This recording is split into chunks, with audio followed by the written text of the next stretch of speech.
You say that people should be assessing what has been achieved during the first 100 days. What do you see as the main achievements? Well, first of all, of course, the restoration of our freedoms.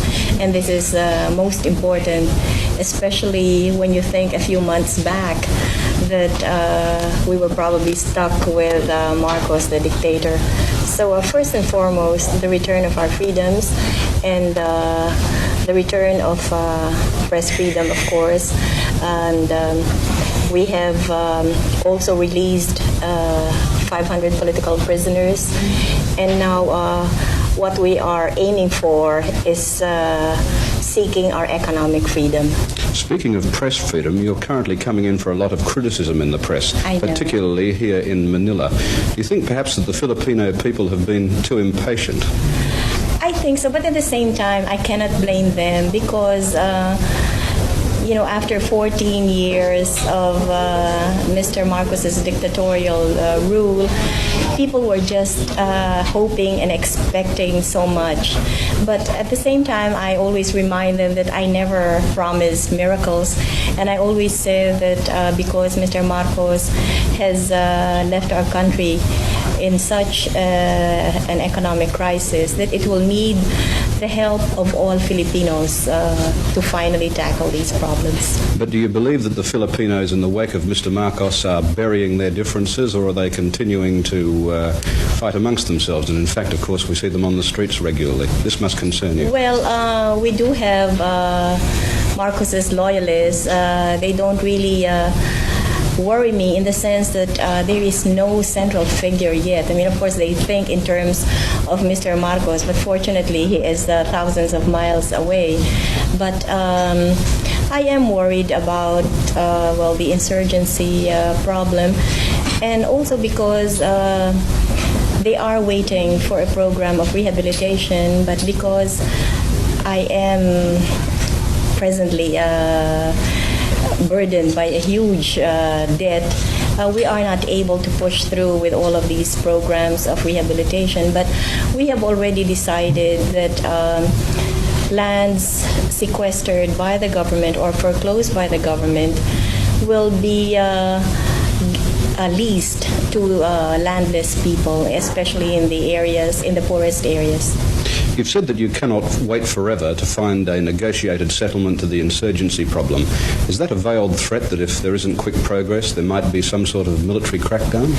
Well, you see, we have been waiting for a response from the national leadership, but so far we have not gotten any.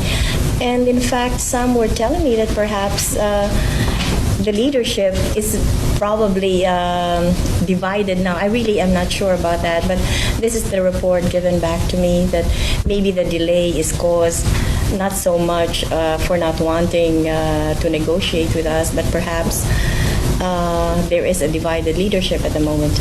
But would you issue a warning to them that they must get their own house in order, that they must agree for a settlement with you, or you will have to act? What is very clear, and I have said this all along, that we offer them peace, but if they will not accept peace but instead fight the government, then we will have to meet force with force. To be in the cabinet, no? So I presume in the decision-making process you've had a good close look.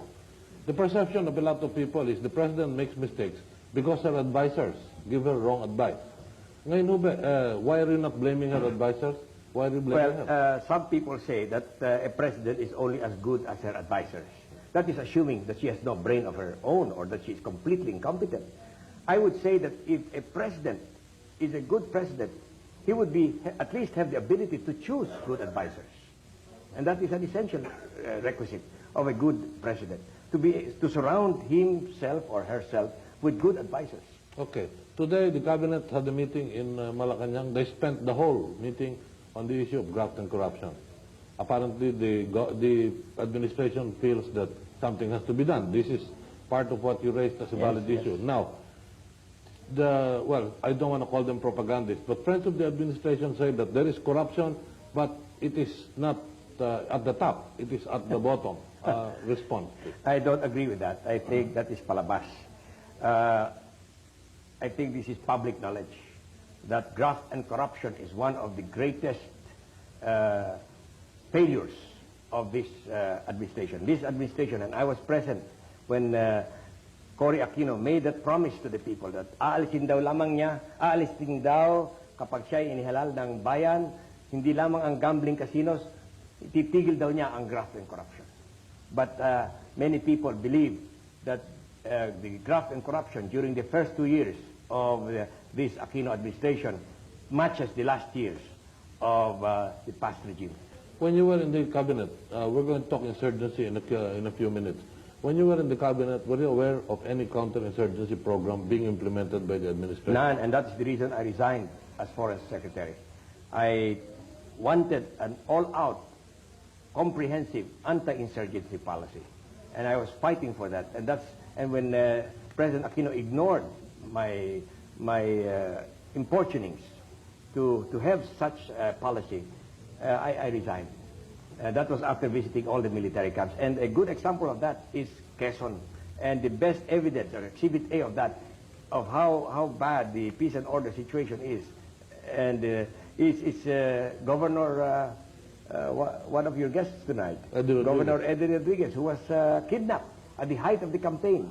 So at the time when I was about to proclaim, he was not there. So much so that I asked for a postponement of the elections in Quezon.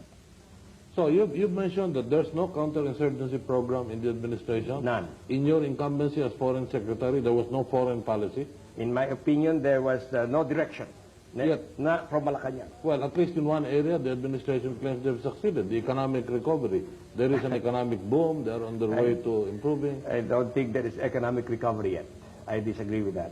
Do you agree that steps have been taken to improve the economic picture? Well, there have been steps taken, but it's not going into a definite direction. That is one of my, that was one of the things I mentioned in the letter. Okay. Would you like to say a parting word? Well, I'd like to just address a very brief appeal to our people, ang mga minamahal nating kababayan, lalo na yung mga nakikinig dyan sa kanilang mga bahay.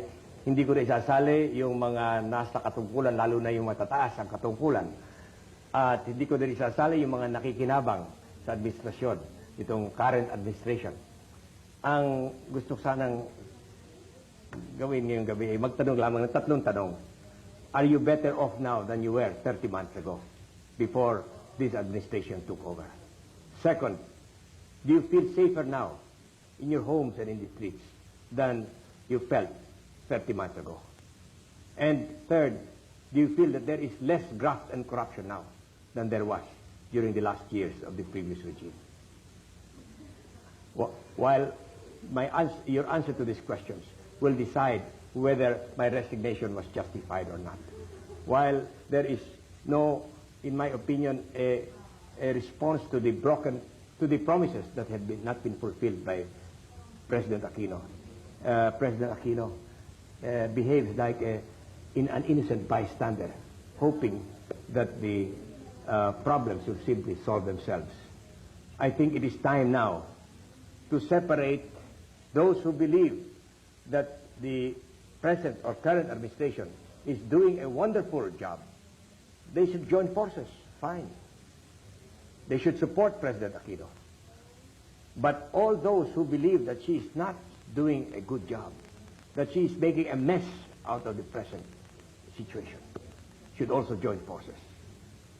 Okay. Thank you, Mr. Vice President. Bilin ko kay Mrs. Corazon Aquino ay pagpatuloy ang Bataan nuclear plant kung maaari.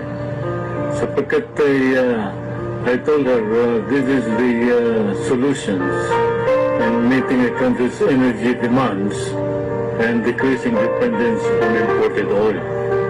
Ngunit ayaw niyang tanggapin ang aking mungkahi.